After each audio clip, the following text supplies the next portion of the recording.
Bonjour et bienvenue dans mon podcast Abondance Heureuse Ensemble. J'ai la grande joie d'accueillir aujourd'hui Julia Bourré. Euh, c'est une femme exceptionnelle que j'ai rencontrée il y a quoi? Maintenant 2 ans?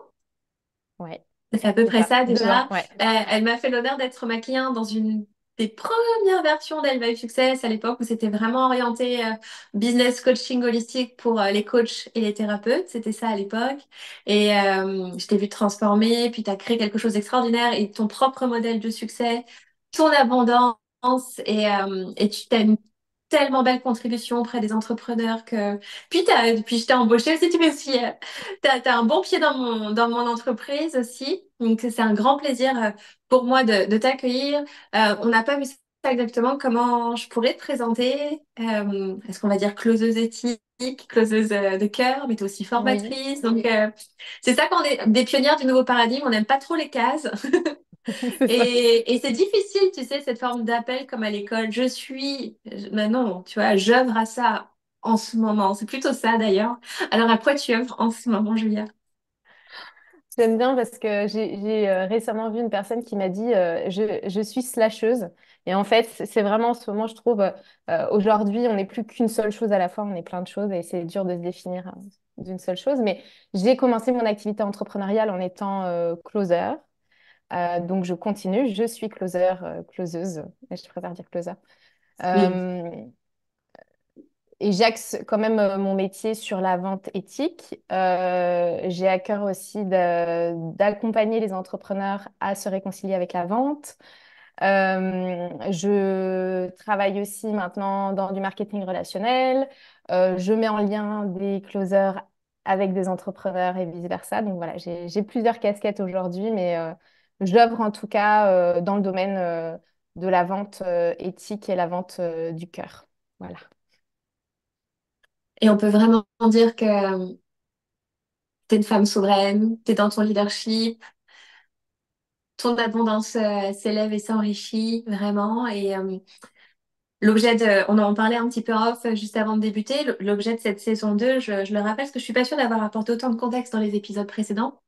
C'est vraiment, comme on est des pionnières au sein du nouveau paradigme, on sort des cases, comme on vient de l'évoquer, on sort du moule à gaufre, mais et sans modèle. Donc ça, c'est vraiment, vraiment, vraiment difficile. Et l'objectif, en fait, c'est plus d'être une contrefaçon de quelque chose. C'est pas de s'identifier aux critères de succès de la voisine. C'est de revaloriser aussi ce qui nous sommes, ce qui est important pour nous, de se libérer de la comparaison. Mais c'est aussi intéressant, je trouve, de s'inspirer, d'ouvrir grand en montrant qu'il y a différents modèles de succès, Mm. différents types de succès sur mesure, différents types d'abondance. Si je parle du gros cliché sac Chanel et vacances au Baléares, bon, c'est pas qu'on crache là-dessus, mais c'est très limitant de se Ouais. dire là-dessus. Et en fait, d'ouvrir grand, parfois, comme il y a pas de modèle, le cerveau, il va chercher à quoi ça ressemble.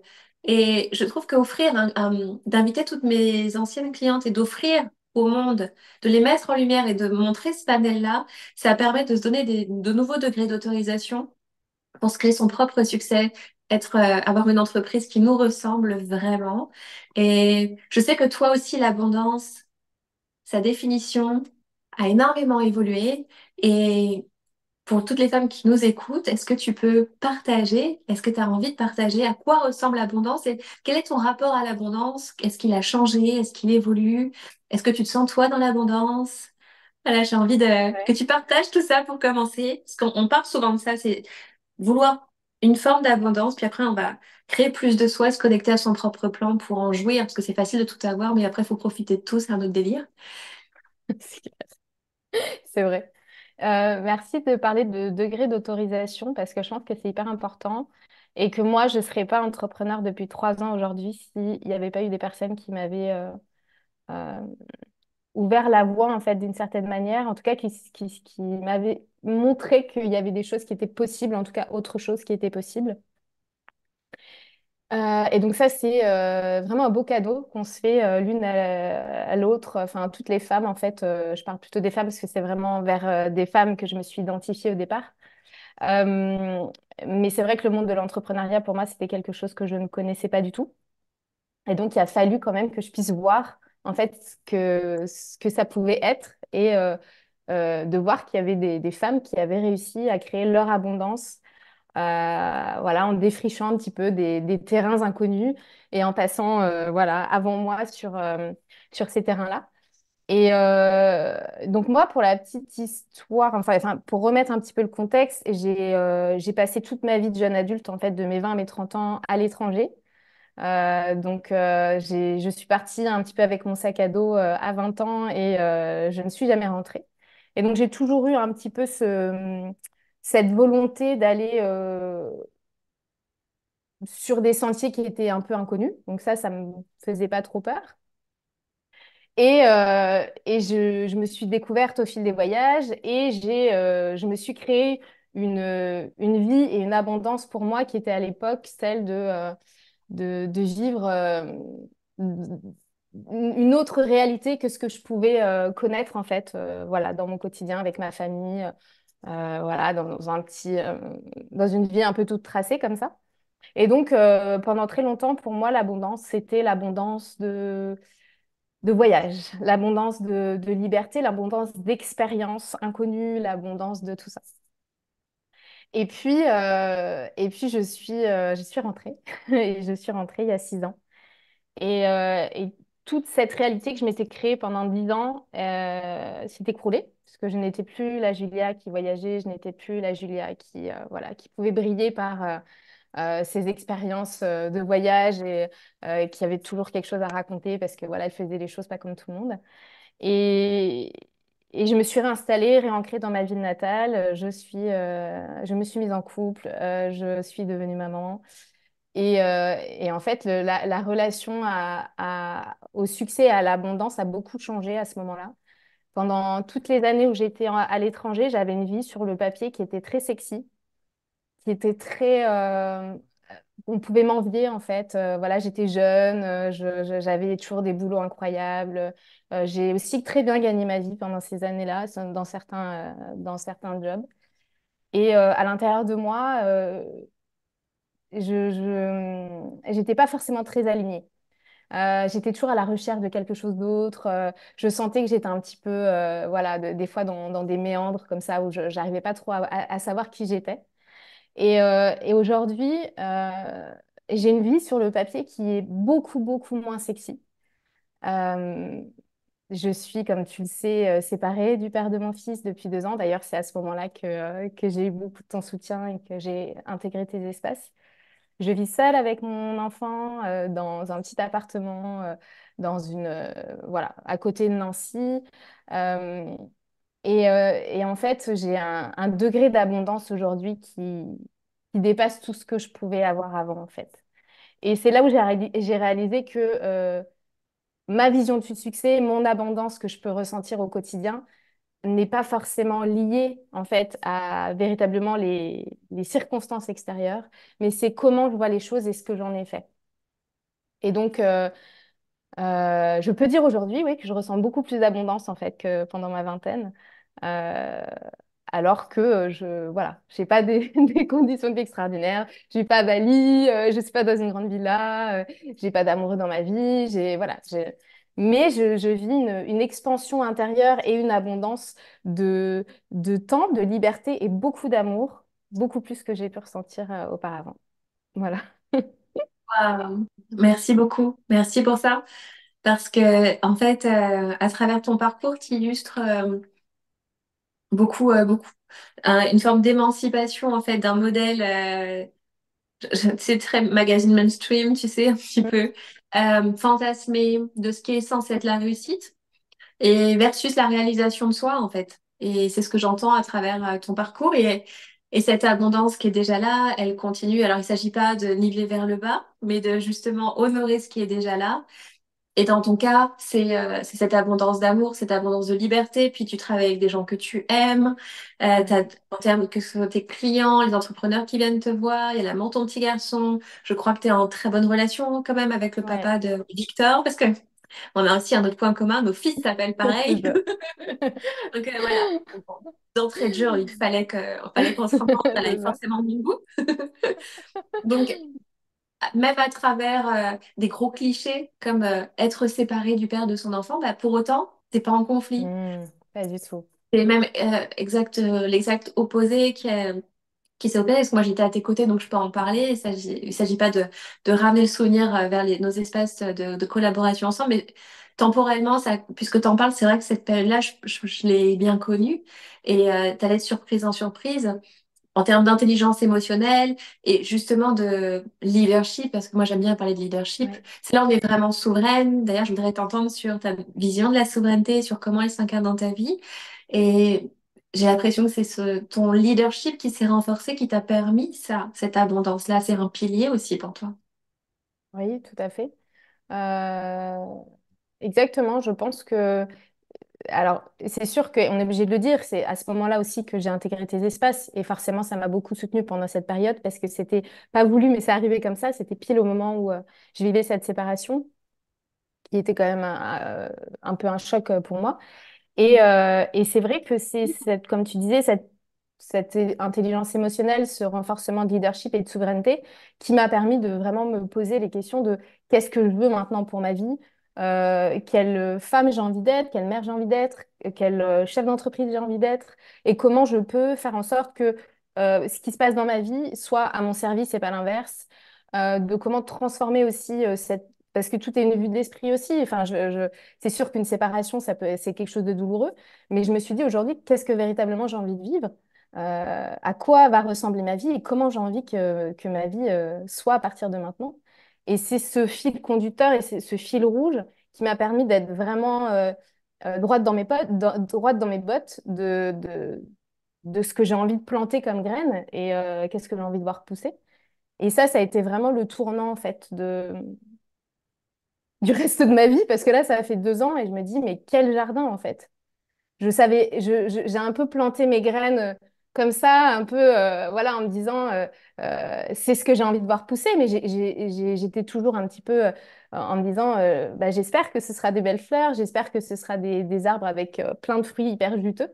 Et aujourd'hui, après 2 ans, je me rends compte à quel point les graines qu'on plante depuis les bons espaces peuvent créer des merveilles, en fait. Enfin, je me remercie tous les jours. Je remercie la version de moi il y a 2 ans qui a pris ses décisions.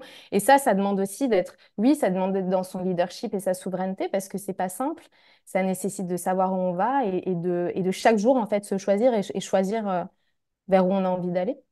Et, et donc ça, c'était un peu pour ma vie personnelle, mais aussi c'est venu shaker ma vie professionnelle parce que voilà, tout est dans tout, hein, comme on aime le dire. Et, et ça m'a demandé aussi euh, d'être aussi souveraine et dans mon leadership pour comment j'avais envie de pivoter mes activités, mon entreprise, puisque quand j'ai intégré le Vibe Success, j'étais à un moment donné où je me suis dit, c'est soit tu lâches tout, soit tu y vas et tu continues, mais vraiment j'étais à un point assez critique. Et en fait, oui, ça m'a demandé vraiment de tenir la barre, quoi. De tenir la barre dans la tempête. Et ça, je sais que c'est quelque chose que tu partages et que tu as beaucoup partagé aussi ces derniers temps. Mais c'est là où on voit véritablement ouais, notre degré d'alignement aussi et de savoir est-ce que j'ai vraiment envie d'aller vers ça, de de choisir sa vie telle qu'on la veut, de choisir sa liberté aussi. J'avais pas envie de perdre ma liberté et c'est tout ce que j'avais construit depuis 1 an et demi dans mon entreprise. Et c'est vrai qu'aujourd'hui, pour moi, c'est pas qu'une liberté. Euh, c'est bien sûr une liberté géographique et temporelle parce que je peux exercer mon métier finalement de partout dans le monde, mais c'est surtout pour moi, quand je me lève le matin, c'est de me dire que je peux choisir d'être au rythme en fait de mon enfant, de faire les choses comme j'ai envie pour que ce soit écologique pour ma vie, pour moi, pour ce que j'ai envie d'apporter aussi au quotidien pour mon fils. Et ça, mais c'est tellement précieux. C'est priceless, ça. Ça, Ah, c'est ça, c'est, une richesse qu'on a en commun aussi, ça. ouais.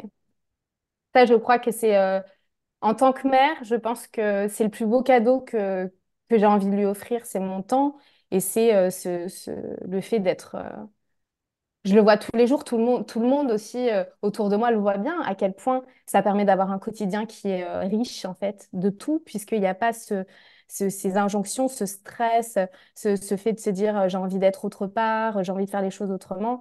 Et ça, c'est tellement un beau cadeau pour ma famille et mon foyer qui s'est réduit, mais qui reste un foyer. Et, et ça, pour moi, c'est l'abondance intégrale. Mais oui, et puis en plus, ce que j'étais en train de me dire en t'écoutant, c'est que c'est pas. Je parle du nouveau paradigme, puis je pense que les femmes de mon audience savent de quoi je parle, mais bon, sinon, c'est dans ma formation perte, j'explique bien ce que c'est, mais c'est pour résumer, c'est la conscience de l'interdépendance, hein, de l'interconnexion entre les êtres et dans le monde, donc c'est vraiment l'incarnation de l'unité. Mais tout ça, t'es dans la société quand même. T'es le nouveau paradigme au sein de l'ancien. C'est-à-dire que t'as réussi à faire plus de toi, d'être au rythme de ton enfant. Pour autant, il va à l'école. Exactement. Exactement. Quoi, je veux dire, t'es pas hors système, comme moi je suis pas hors système non plus. Après, ce sont des choix, c'est ni bien ni mal d'être dedans ou d'être en dehors. Voilà, c'est question de niveau de conscience, de système de valeurs, voire voire d'incarnation, je dirais même, peut-être. Oui, Mais là, j'en ai peut-être perdu la moitié, mais bon, c'est ce que je pense fondamentalement. Et toi, c'est exactement ce que tu incarnes. C'est que tu as un pied dedans et un pied qui est pas dedans. Et c'est ce qui fait que tu peux jouer quand c'est juste pour toi.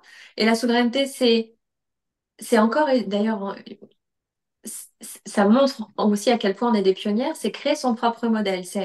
Je vais prendre un peu de ça, ça me va. Je vais prendre un peu de ça, ça me va. Mais je vais tout décider en conscience. Puis la somme de ces choix conscients et des conséquences qui deviennent aussi euh, la suite logique, puis on fait avec. Tu vois, on n'est jamais, c'est vraiment sortir d'une posture de victime. C'est que tu as créé quelque chose qui n'existait pas. Suivre le rythme de son enfant qui va à l'école, mm, travailler et on paye notre TVA et nos impôts.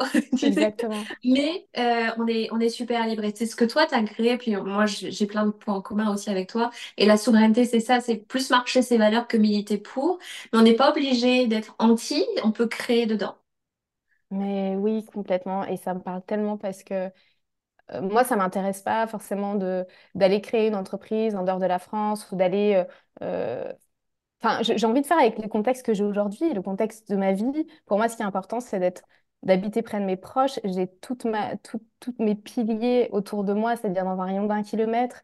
J'ai toutes les personnes qui sont euh, dans ma vie, mais ma famille, ma sœur, Samy habite à 5 minutes de chez moi. Mon Samy, c'est fils le va à papa de l'école à Victor, hein, pied. pour Oui, c'est celle-ci. ça, le papa de Victor. On s'est créé tout. En fait, je me suis recréé en fait un écosystème qui fonctionne pour moi. Je suis pas, je suis pas, je vis pas une vie qui sort, comme tu dis, du système. Mon fils va à l'école, etc. Mais à l'intérieur de tout ça, j'ai décidé moi mes règles. J'ai décidé moi comment je voulais vivre en fait dans cette vie voilà qui est là et que j'ai pas forcément envie de... Alors je dis peut-être que dans 15 ans ou dans 20 ans, je vivrai une vie qui est complètement différente. Aujourd'hui, les choix que j'ai faits, c'est ça. J'avais très envie que ce soit simple pour moi, que ce soit soutenant pour moi. Et en même temps, je vois à quel point les choix que j'ai faits peuvent différer aussi de personnes qui vivent un petit peu la même vie que moi, mais qui n'ont pas fait les mêmes choix. Et en fait, j'ai l'impression de vivre des réalités qui sont complètement Je vois aux très bien ce que tu antipodes, veux dire. alors qu'on est tous C'est dans le tous même pareils, mais système. tous différents. Exactement. Et je trouve que aujourd'hui, à mon échelle, dans ma petite communauté de ma ville de Saint-Max, qui est une petite ville à côté de Nancy, sans le vouloir, je sais qu'au quotidien, je montre et j'incarne quelque chose qui est différent, que ce soit pour Oui, ma famille, pour les amis de la famille, pour tous les gens qui me voient aujourd'hui à l'école et qu'on me dit, mais c'est fou, Julia, tu arrives toujours à être là, dispo pour tout, t'es toujours là pour ton enfant, comment tu fais, mais qu'est-ce que tu fais dans la vie, etc. Et, euh, et en fait, rien qu'en étant qui on est, je trouve qu'on a quand même cet impact, en fait, finalement, de dire, bah oui, il y a d'autres choses qui sont possibles. Et donc aujourd'hui, je n'ai pas, je peux pas changer la vie d'un milliard de personnes aujourd'hui. J'ai pas un énorme impact avec mon entreprise encore. Mais je sais qu'aujourd'hui, en vivant la vie telle que moi j'ai envie de la faire, en faisant mes choix tous les jours et en choisissant tous les jours, parce que c'est un choix de tous les jours et c'est vraiment quelque chose qui va incarner jour après jour après jour. Euh, en fait, on incarne ça et on touche les personnes autour de nous, malgré nous, en fait. Et ça, je trouve ça chouette de pouvoir montrer aussi qu'il y a d'autres réalités possibles et qu'on peut faire les choses autrement. Et ça, c'est quelque chose que j'ai toujours eu à l'intérieur de moi. Quand j'ai pris mon sac à 20 ans, quand j'étais petite, à 10 ans, je rêvais aussi, je disais à ma mère, mais moi, j'ai envie de voir comment on peut vivre la vie autrement. Je pouvais pas Waouh. voir qu'on me dise, bah, la vie, c'est comme ça. Je dis, bah oui, mais qui a dit que la vie, c'était comme ça? Et donc, j'avais à cœur d'aller voir comment les gens vivaient dans d'autres pays. Mon rêve, c'était d'être ethnologue et d'aller étudier les tribus primitives africaines pour voir comment les gens pouvaient se débrouiller autrement. Et en fait, bah, j'ai eu envie de le vivre. Alors, je suis partie. Et c'est drôle parce qu'aujourd'hui, je reviens. Je reviens en vivant une vie qui est sédentaire, qui n'est pas du tout la même que je vivais avant. Et en même temps, j'incarne toujours ça, c'est-à-dire vivre, certes, la vie un peu de tout le monde, mais la faire différemment. Et c'est ça qui me tient à cœur, vivre ma vie, en fait, qui me correspond. Mm. Ouais, je pensais à tout et à tous les points en commun qu'on a. Puis cette anecdote de quand tu étais petite. Alors moi, c'était un peu plus vieille, mais je me rappelle d'une disserte que j'avais faite au lycée. Tu sais, j'étais en section littéraire art plastique. Donc mes parents étaient souvent un petit peu largués. Puis j'étais revenue super heureuse parce que j'avais obtenu 17 sur 20. C'était en première, je crois, avec un prof je crois, qui était édité chez Plomb. C'est une disserte, parce que j'adorais le surréalisme à l'époque. Et le thème, c'était La vraie vie est-elle ailleurs? Et je Mm. m'étais éclatée avec ça, puis j'étais rentrée toute heureuse. Puis si mes parents m'écoutent, ils savent que je les aime, puis ils connaissent l'anecdote, mais j'étais revenue toute heureuse, puis je leur avais fait lire, puis ils avaient rien compris. Et en fait, tout ce qu'ils m'avaient dit, c'est mais on n'a rien compris, puis genre un peu, elle se prend la tête. Et mais déjà, il y avait cette vraie vie était ailleurs, Ouais. puis tu sais que Gaël, il a tenu un bar-concert pendant longtemps, puis Mm. ça s'appelait l'Ailleurs Café. Ah, bah voilà. Il avait toujours cette notion de Ouais. et c'est là où c'est un peu les conquistadors 2.0.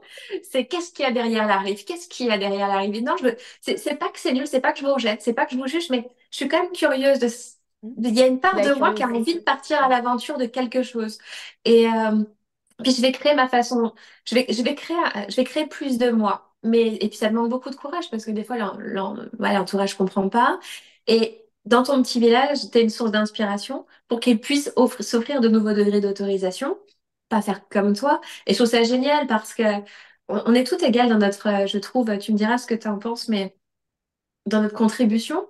Tu vois, moi, quand dans mon petit village, qui est vraiment un tout petit village qu'on est au bord de la mer, c'est blindé de touristes l'été, mais franchement, toute l'année, on doit être à 3000 à tout casser. Je suis entourée de pêcheurs et de, voilà. Bah, quand je me Districulteur. balade avec mon fils qui va pas à l'école, bah, tu vois, il voit que bah, il est sociable, que c'est un petit garçon heureux, épanoui et qui a l'air normal Euh, et qui développe plein de compétences, tu vois. Et juste ça, de se dire, attends, elle travaille à la maison, ah ouais. Puis, dis donc, tu vois, genre, elle a changé de voiture, son gamin, il va pas à l'école et son mec, il est pas milliardaire. Comment se fait-ce, tu Comment vois? c'est possible? Ouais. Bah, juste ça, c'est pas pour dire, bande de cons, vous avez rien compris. C'est juste pour dire, bah, là, en fait, comme tu le disais, c'est de l'alignement. J'ai juste envie d'être alignée, puis d'avoir l'audace de créer quelque chose. Et puis, peut-être que moi, je sais qu'il y a des mères, après, elles se disent, bah, je vais peut-être venir plutôt le chercher à l'école. Je vais poser mes limites avec mon employeur. Je vais venir Mm. plutôt le chercher à la garderie. Ou un jour par semaine, je vais être à la sortie, tu vois. Et c'est ça que ça fait. Ouais. Et ça, c'est juste extraordinaire. Et de se dire, en fait, je peux poser une limite, puis à 4h30 le vendredi, je suis là, avec le goûter. Et tu sais, t'as juste fait ça, toi. Et ben, moi, je trouve que, tu sais, ça pourrait s'arrêter juste là. Mais oui, en fait, on ne sait jamais qui on inspire, mais je me dis finalement, juste en étant là et en vivant sa vie selon ses choix et en étant, ouais, en incarnant ça, en fait, tout simplement, il y a des choses qui se passent. Et moi, si des personnes n'avaient pas fait ça avec moi et m'avaient pas inspiré sur certains points et m'avaient pas montré la voie, je serais, voilà, on ne sait pas qui on inspire, on ne sait pas en fait tous les jours l'ampleur de l'impact, mais aujourd'hui, je trouve que comme toi, c'est, euh, c'est tellement un cadeau aussi à se faire que d'aller voir en fait qu'est-ce qui est possible d'autre.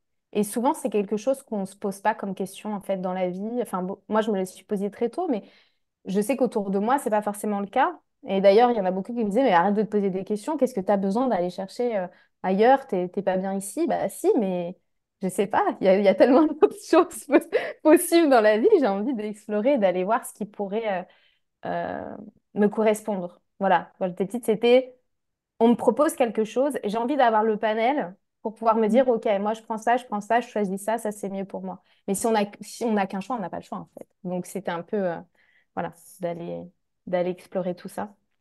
Et en tant que Euh, mère, je trouve que la question, elle se pose encore plus. oui. Parce que des fois, on est libre de pas avoir le choix, ou il y a trop de choix qui s'imposent, puis t'es un peu largué.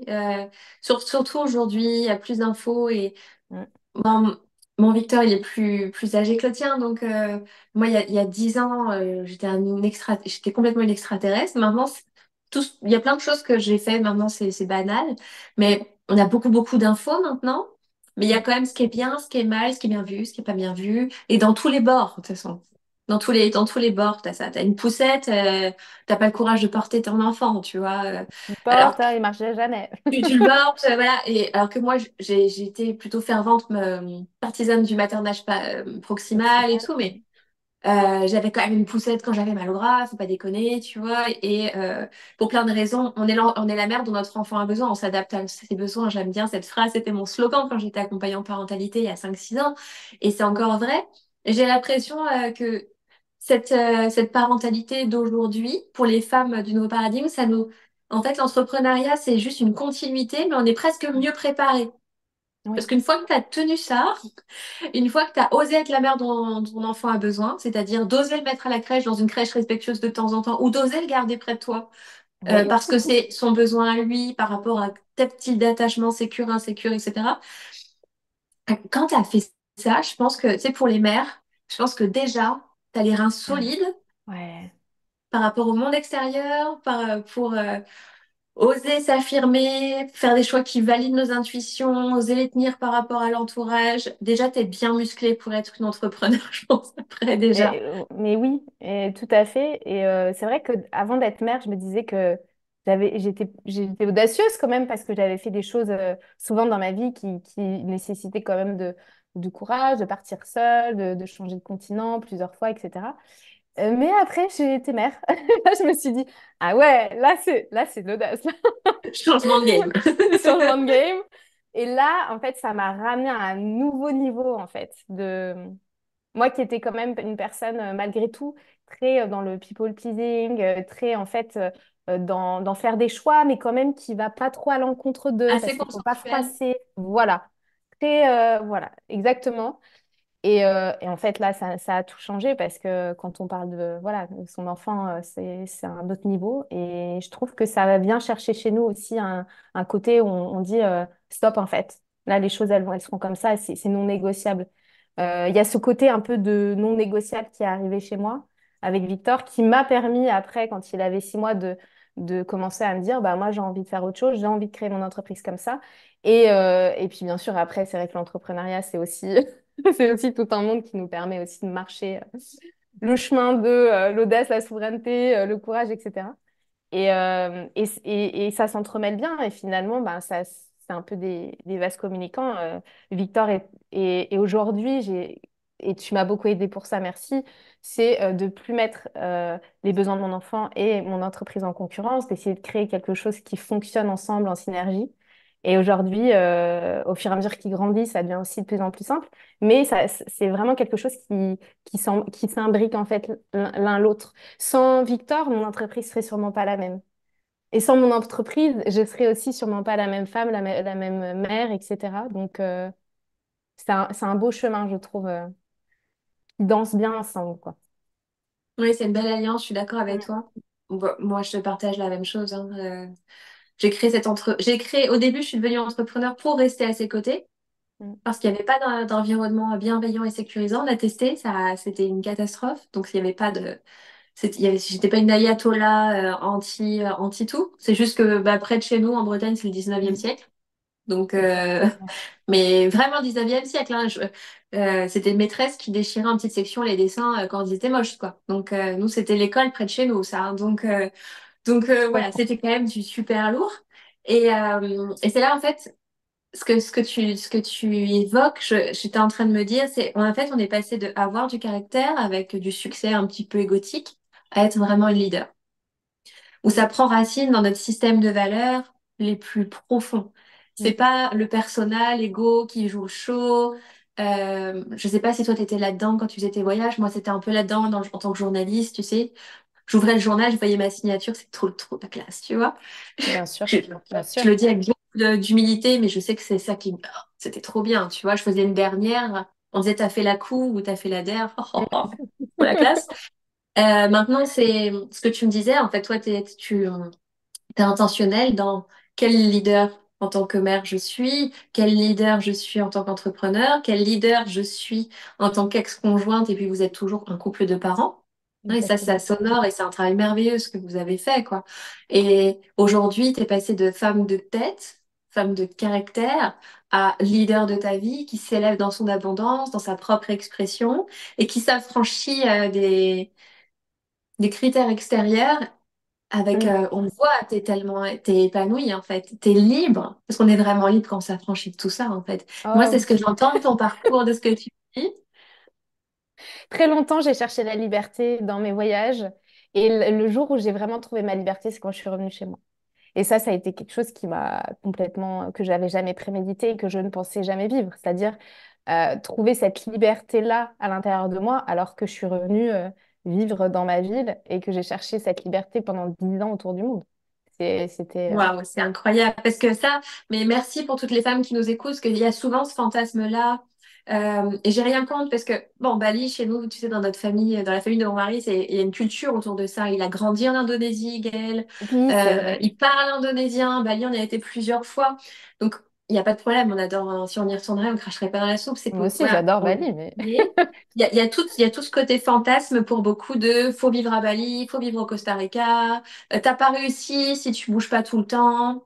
Et oui, ça peut être un kiff si c'est vraiment ce qui est nourrissant. Mais ça devient aussi des critères un peu maltraitants de t'as pas réussi si tu fais pas des photos sur une plage de cocotier. Alors qu'en fait, tu peux te sentir être plus riche, puis même avoir beaucoup d'argent en prenant des photos à Nancy Oui, et tout être à chez fait. toi. Ouais. Et ça, il y a tout ce... en- en- il y a tout un modèle qui existe de forme de liberté qui devient un peu un diktat à c'est Oui, quoi. il faut être libre, il Alors, faut c'est être surtout dans le libre, milieu c'est du ça. coaching. Donc, moi, toutes mes clientes ne sont pas coachs, mais surtout dans le milieu du coaching, Oui. tu vois, les coachs, elles sont souvent à l'étranger. Ça peut être super génial, mais ça peut être maltraitant pour plein de personnes qui vont penser que c'est ça le modèle de réussite, en vouloir à leur mec de pas pouvoir bouger, tu sais. Moi, j'ai connu ça à un moment donné, je me suis dit, putain, mon mec, il est salarié. Pour Bali, c'est pas Je peux demain, pas hein. c'est ça. Mais en fait, c'était juste en train de modéliser une forme de succès et c'est super maltraitant. Et exactement. Et je me suis rendu compte que pendant des années, j'ai voyagé, bien sûr par passion, parce que c'était quelque chose qui m'a toujours passionnée, mais pendant un moment, je me suis vue voyager pas par passion, mais parce que c'était quelque chose qui était chouette du regard extérieur. Ah, je suis à Singapour, ah, je suis à Bali, ah, moi, je passe mes week-ends là-bas et je vais à Jakarta et nanana. Et quand je rentrais chez moi et que j'allais en soirée et qu'on me disait, tu fais quoi dans la vie? Ah, bah, moi, j'habite là, puis je fais ça, etc.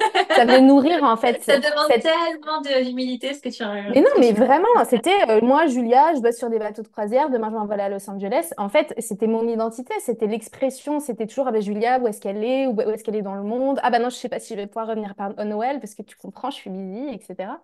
Donc, la Julia, de 20 à 30. Je peux te dire que quand je suis rentrée à 30 ans en mode avec mes petits bagages, j'arrive à Nancy. Ben, en fait, t'es qui, Julia, que j'allais dans les soirées, quand je disais, bah, je sais pas, je suis au chômage, je suis qui? Et donc, ça m'a demandé ça m'a enlevé tout masque, en fait. Qui es-tu, Julien, en fait, à 30 ans? T'es qui si t'es pas la voyageuse? T'es qui si t'es pas la personne qui travaille dans tel ou tel endroit? Et en fait, je sais qu'aujourd'hui, cette passion du voyage, elle est toujours à l'intérieur de moi. Je sais qu'aujourd'hui, il n'est même pas question que je voyage. J'ai mon fils, j'ai pas envie de l'emmener loin de son père. Pour moi, ce qui est le plus important aujourd'hui, c'est de rester dans cet environnement que nous avons créé, même si c'est pas forcément. Voilà, j'aimerais bien aussi habiter peut-être en Bretagne, près de la mer. C'est un peu mon C'est kiff du lancé. moment. Mais il est petit, il a besoin de son papa aujourd'hui. Il a besoin de son père. Jamais, au grand jamais, j'aurais envie de l'emmener loin de lui. Et donc, je sais qu'un jour, j'aurai une autre vie plus tard, peut-être vers 50 ans. Et peut-être que là, je vais véritablement voyager pour les bonnes raisons. Parce que j'aurais trouvé la liberté dans un endroit qui était le mien et sans pouvoir bouger forcément. Et je pense que mes conditions de vie, c'est pas anodin. C'est-à-dire qu'aujourd'hui, je ne peux pas partir. Parce que peut-être si j'avais pas eu ces conditions, que j'avais pas Victor dans ma vie, je serais peut-être repartie tout de suite après ma séparation. Parce Après, qu'aujourd'hui, attends, je c'est... remets un bémol, t'as fait un choix. En fait, tu peux, c'est juste que tu as fait le choix d'honorer ton Oui, système de valeurs. Et c'est là où tu es je souveraine. pourrais. Je Il y pourrais. en a C'est vrai. qui se diraient, bon, bah les couilles, je vais en Bretagne et puis ils se démerdent, on prend un avocat, tu vois. Oui, oui, non, Puis c'est sûr. je l'envoie dans l'avion 2 fois par an et ça existe, hein, Oui, chacun oui, ses choix, mais ça ça existe. Donc existe. non, c'est vraiment des choix conscients où Tout là, à tu es fait. encore plus Aujourd'hui, souveraine. ouais, Puis ouais. là, je me dis que j'ai le titre du podcast, c'est est-ce que ça serait juste pour toi, je suis libre depuis que je ne voyage plus Bah, non, mais vraiment, quand je dis ça aux gens, que de j'ai l'épisode. trouvé ma liberté le jour où j'ai arrêté de voyager, en fait. J'adore. Alors, Et, petite pause pour tout le monde, je note. ouais, non, mais c'est la vérité. Parfois, je me dis aujourd'hui, je suis très, très en paix avec moi-même dans un environnement qui ne me permet pas de bouger, en fait. Et c'est une grande C'est victoire génial. pour moi. J'aurais jamais pensé ça. Donc, et je sais qu'un jour, je reprendrai peut-être la route. Et je pense que c'est peut-être la première fois, peut-être qu'à 50 ans, quand je revoyagerai ou je sais pas quand, ce sera peut-être la première fois que je voyagerai depuis le bon espace. Parce que ce serait pas fait de la Ah, manière mais ça fait tellement écho de ce que tu l'ego, me tu dis. vois. Merci de le dire. Puis, tu vois, je vais en profiter pour faire une confidence. Conférence, j'ai trop l'habitude. Une confidence cette fois. Moi, ça m'est arrivé, et puis toi, c'était prévu, là, d'avoir envie de partir en voyage pour faire des photos. Oui. Et, euh, et en fait, je me suis rendu compte que, tu vois, on avait un voyage prévu en mai. Il y a quelque chose qui a été décalé, ça j'y suis, voilà, en octobre, ça, bon, c'était pas de mon fait. Mais on s'était dit, voilà, cocotier en mai et tout. Mais en fait, là, c'est les beaux jours, ça commence, on a notre bateau, on va changer l'eau du jacuzzi, tu sais, on a une maison qu'on loue, donc il va falloir commencer à en Mm. prendre soin. Et puis en fait, j'ai pas envie de bouger, quoi. Mm. Ouais. Et en fait, on s'est dit qu'on allait décaler à l'hiver prochain. Parce que, pour être honnête, il y a une part de moi qui a dit, allez, ça fait partie du marketing, je vis pas à Bali, ce serait quand même sympa de faire des Mm. belles photos à l'extérieur. Et ça demande de se réaligner, de dire d'où ça part, quel est l'espace, Mm. et puis de s'aimer pour ça, de se dire, j'accepte qu'il y a une part de moi qui a pensé ça pour ça. Puis au début, je pensais que c'était juste pour moi et ma famille, puis après, je me suis dit Mm. que l'argent, je peux le faire, tu vois, mais je me suis dit, mais tu fais ça pourquoi là? Est-ce que tu vas Ouais. être en mode show, je vais faire des reels et des photos pour en foutre plein la vue par rapport à un ancien modèle de réussite? Ou est-ce que tu serais capable de faire cette semaine sans prendre une photo? Ah ouais, mais merci de parler de ça, ça m'est tellement arrivé en fait. Je pense Et qu'il y a ça, plein de tu fois, vois, j'ai ça été dans des m'arrive encore. destinations pour prendre des photos. Pour dire que j'ai été là parce que j'ai pris la photo et parce qu'en fait, j'avais envie de montrer que j'avais pu. Mais en fait, s'il n'y avait pas eu mon téléphone, etc., est-ce que j'aurais été vraiment dans cet Ouais. endroit? Je ne sais pas. Donc ça fait encore partie de nous. Et je pense qu'il faut l'accepter et que c'est un travail vraiment de réconciliation. Ça prend du temps, que l'ego est encore là, il veut nous protéger, il a Mm. des stratégies. Et que être souveraine, c'est aussi, ça veut pas dire devenir une sainte, ça veut dire s'anticiper. Ça veut dire se regarder droit dans les yeux, s'empêcher Ouais. de faire la connerie. Et tant mieux si j'ai des clientes qui adorent mes photos en Bretagne. Je veux pas celles qui vont vouloir celles où je Moi, suis j'adore. en Guadeloupe tout de suite, tu vois. Mais ça demande du courage et puis d'aimer ça. Genre, ah, parce Ouais. que il y a toujours nos ombres, hein. Ah, c'est pas beau ça, tu vois. Ah, ça c'est un peu. Mm. Bah ouais, bah si, quoi. Nouveau paradigme, il fait partie de nous encore. Bien sûr. L'ancien paradigme fait aussi Oui, partie bien de nous. sûr. C'est encore là. Bien sûr. Donc, faut se déjouer pour être vraiment Exactement. libre et souveraine. Mais c'est pour ça que je pense que longtemps, quand je voyageais, je me disais souvent, est-ce que les personnes voyagent parce qu'elles ont l'amour du voyage ou est-ce qu'elles voyagent juste parce que elles ont envie de montrer qu'elles ont fait ça? Et je pense que beaucoup de gens aujourd'hui ne font pas les choses parce qu'elles ont vraiment envie de les faire, mais parce que ça fait bien et parce qu'il y a une part d'elles qui ont envie d'avoir ces photos sur leur feed et qui ont envie de dire, moi aussi, j'ai été dans tel endroit, etc. Et, et voilà, et c'est bravo de te choper en fait quand tu penses ces trucs-là parce que pour moi, Et puis, je comme pense que tu c'est dis, pas la dernière fois. Ça va me ah oui, revenir. eh bien sûr, mais le but c'est pas forcément d'éradiquer ça de nous, c'est de se regarder en face, de le reconnaître et puis de se dire, ok, depuis quel espace je fais les choses? Et même si tu avais été et que tu t'étais dit, ok, je le fais, mais je le fais pour cette raison, tu aurais été très honnête avec toi-même et tu l'aurais fait pour cette raison. Oui, là, après, on peut le faire en conscience sans Tu problème. peux le faire en Et conscience, mais C'est Je vais pas te raconter d'être dans cette d'histoire de je conscience-là. vais offrir un super voyage à ma C'est famille, ça. si c'est pour passer son temps en selfie ou dire prends-moi là, arrête de manger, je prends en photo l'assiette, tu vois, c'est juste pas possible en fait quoi. T'as raison, il faut être hyper au clair Ouais, sur c'est pourquoi on ça. le fait et quelles sont les conditions, et puis l'assumer, puis en fait il y a ni bien ni mal. Et merci pour ce temps parce qu'on a parlé ancien nouveau paradigme, on a parlé liberté, on a parlé ego, on a parlé définition du succès. Et puis affranchissement total et de l'ego et des contraintes, mais sans créer de rupture, rester en Ouais, lien avec les gens qu'on aime, et je pense aussi que il y a besoin d'entrepreneurs en France aussi qui changent les choses ouais, à leur manière et que si tout le monde quitte le navire, je suis pas sûre que bon après peut-être que j'ai rien compris, peut-être qu'en fait on est trop con, mais moi je pense quand même que il y a besoin de monde encore en France pour montrer qu'une autre voie est possible ici ouais, tout à fait et d'accord. t'en fais partie. Mm. Et visiblement, on va se rencontrer très bientôt, donc ça me réjouit très fort. Oui, moi aussi. Je pense qu'on a un peu fait le tour, sinon on va leur faire 4 heures de conversation, on pourrait rester là longtemps. Est-ce qu'il y a je te prends de court, mais c'est OK. Est-ce qu'il y a quelque chose que tu penses qui pourrait être ajouté ou c'est OK pour toi? Non, pour moi, c'est OK. C'est OK. Je pense qu'on a dit beaucoup de choses déjà. Donc, merci beaucoup. Merci pour cette générosité, j'espère, et je suis sûre que tu vas inspirer nombre de femmes à être libres et à s'affranchir de tout ce qui les maltraite. Mm. Et merci pour tout, Julia. Je te dis à très vite. Merci.